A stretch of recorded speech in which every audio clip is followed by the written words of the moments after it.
You ran for governor of California, which would have been such a blessing to the state had you won. Didn't happen. Right. Gavin Newsom is the governor, as we all know. And now Fox News and Sean Hannity are arranging a debate between Gavin Newsom and Ron DeSantis. And it looks like it's going to happen. They negotiated terms. There was some snarky back and forth. Now it looks like it's going to happen. And then Gavin Newsom, now that it's set, it's supposed to happen. Gavin Newsom goes on some local television show I think it was Fox LA, and was so ungenerous and classless about this thing happening. Listen to just a bit of what he said. The fact that he took this debate, the fact that he took the bait in relation to this debate, shows that he's completely unqualified to be president of the United States. That's my humble first. Why is that? You're baiting him with the debate offer? Of course. I mean, why is he debating a guy who's not even running for president when he's running for president? He's showing up at the Reagan Library, hallowed ground, and he puts out an ad today, not for his presidential campaign, to promote a debate against the governor of California. I mean, this guy's distracted. So I don't know that he has it in his heart. What did you make of it, Larry? Where do you start with this? So DeSantis is distracted from his job, but Newsom is not distracted from his job by participating in the debate. More importantly, where was Sean Hannity? Where was Fox News? Where was Fox 11? Where was Alex Michelson, the person to whom Gavin Newsom made the comment? When I ran for governor, when he refused to debate me, when it mattered during a recall election? I didn't participate in the GOP debates because I said over and over and over again, I want to debate one person and one person only, and his name is Gavin Newsom. And nobody but nobody in the media put pressure on him to debate me when it mattered. People are leaving California. We have a huge homeless problem in California. This man shut down the state in a more severe way than did any other governor. A third of all small restaurants in California are now gone forever. Most of them run by the mom and poppers, black and brown people that people on the left purport to care about. We've got a real crime problem because of the soft on crime DAs and the soft on crime policies that he has backed. Our budget has gone from a $100 billion surplus to a $30 billion deficit. We have a $1.5 trillion underfunded pension liability. I could go on and on. The man signed legislation requiring publicly held corporations in California, Megyn, to have one member of the LGBTQIA member on its board of directors. Clearly a violation of the 14th Amendment. He signed it anyway. Banning gasoline-powered cars by 2035. I mean, this man is a left-wing loon. And if you look at the reason that Joe Biden is underwater with the economy, with borders, this man, Gavin Newsom, has not said a single negative thing about any policy that Joe Biden has imposed. California is a sanctuary state, so Newsom has said nothing about the borders. California is a state that believes that rich people are undertaxed. We should be spending more. He's expanded the number of illegal aliens who get health care at taxpayers' expense. So what policy has Joe Biden enacted that Gavin Newsom has criticized? He's one of the few politicians who publicly at the time praised Joe Biden's pull out of Afghanistan. So there's nothing that Joe Biden has done that Gavin Newsom has criticized. So what's the case for Gavin Newsom taking over for Joe Biden? I really hope you connect with Ron DeSantis before he goes on this Hannity debate. Here's another thing. We know that Gavin Newsom is radical when it comes to the gender issue. He is radical. He didn't sign that most recent bill, but he's just as radical as they come. And here he was. I was glad to hear, this is one nice thing about the moderators last night. I was glad to hear them bring up the issue of what's happening in schools, not notifying parents when their child expresses gender confusion or says, I'm suddenly transitioning. And here was Gavin Newsom, who's in the spin room last night. Here was his reaction to that.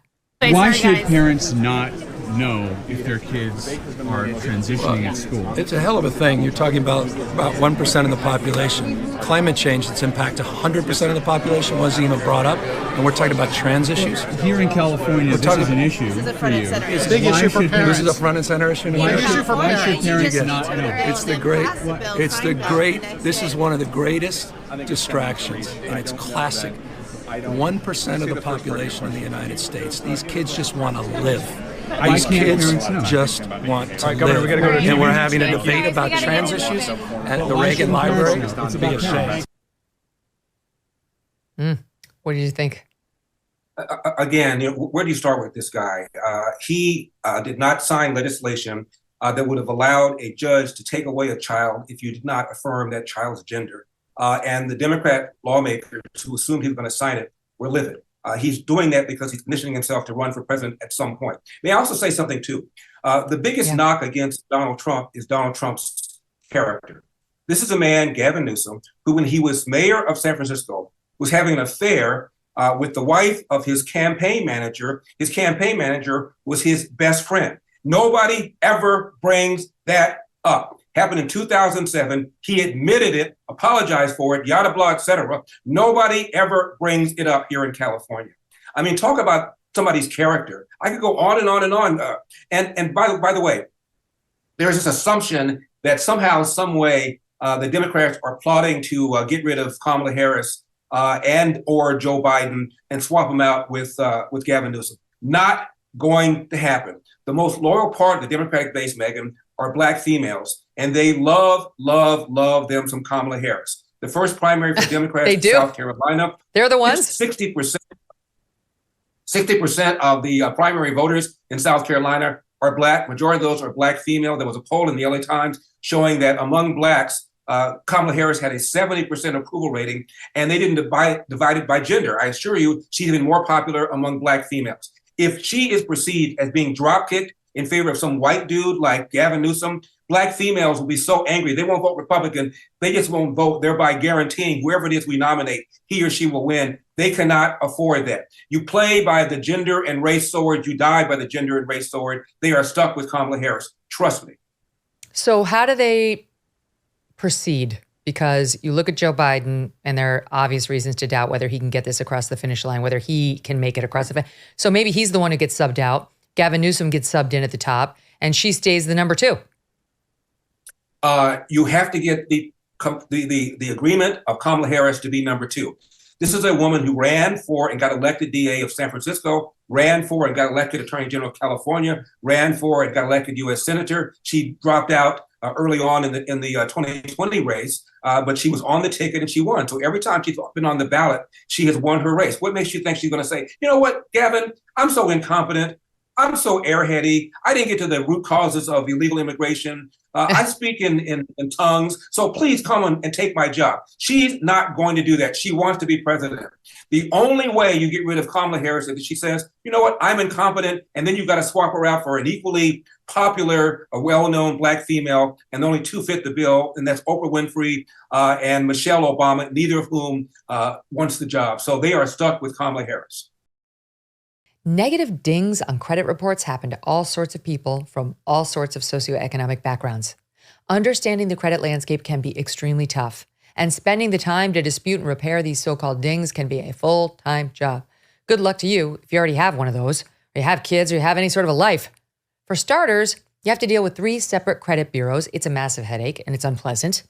It's also a common misconception that people with poor credit scores are just people who just don't pay their credit card bills. These can be hardworking middle-class people who are negatively affected by divorce, identity theft, medical debt, student loans. But if you do not address negative credit items, they can haunt you for years and years to come. And when it counts the most, like getting a mortgage at a competitive rate. And we know that being relegated to the status of a renter versus homeowner is a huge obstacle people face in trying to move their family up in economic class over the course of their lifetime. The good news is that our new sponsor, Lexington Law, can help you if you're in this position. Go to LexingtonLaw.com. Start today with a free consultation and review. Tell them Megyn sent you at LexingtonLaw.com. Hey, thanks so much for watching. If you like what you just saw, hit the subscribe button for more clips and full episodes.